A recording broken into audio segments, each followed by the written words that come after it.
The health and safety of our students and staff is a top priority in San Juan Unified. That's why things will look a little different when you return to campus for in-person learning. We've worked hard to ensure that we've done everything possible to help prevent the spread of COVID-19 and other contagious diseases. Our efforts follow guidelines for schools issued by the Center for Disease Control, California Department of Public Health, Sacramento County Department of Public Health, and the best practices observed in other schools that have already returned to in-person learning. We're also consistently reviewing the latest guidelines and are committed to making changes to our school environments and practices as new recommendations are made. Now, let's take a look at one of our schools and what you can expect to find when you return to campus. First, when arriving on any campus or other district facility, everyone is required to wear a face covering in accordance with state guidance. This includes all students, all staff, all family members, and all guests.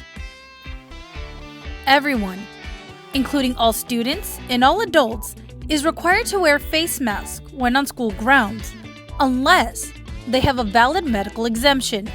Schools will strictly enforce face covering rules at all times.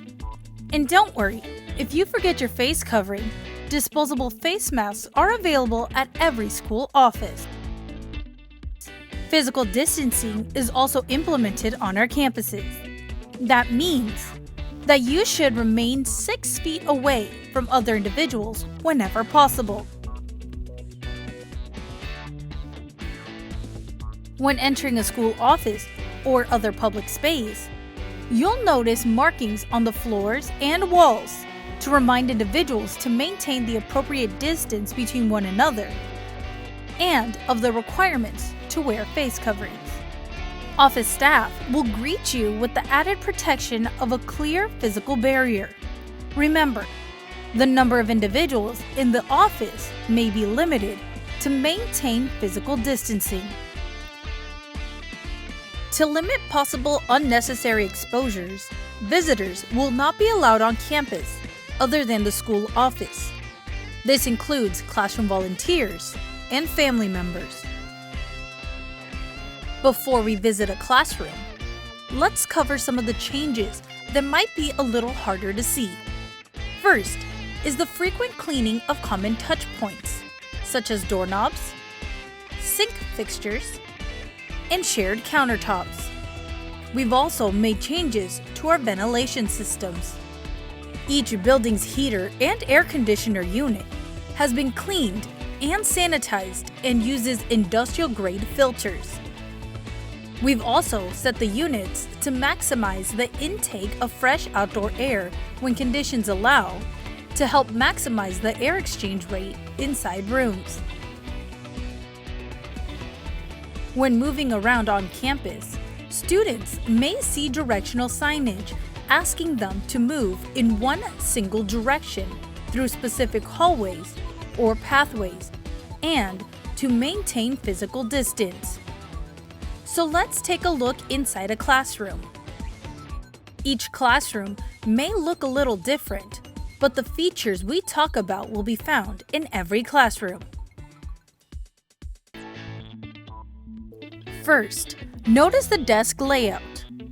Occupied desks maintain 6 feet of distance between them, which limits the capacity of classrooms. Unused desks may be left in place to help act as a physical barrier to discourage rearranging furniture in a way that would violate the 6 foot of physical distancing required. If the classroom has a sink, it is stocked with soap and paper towels to encourage frequent hand washing.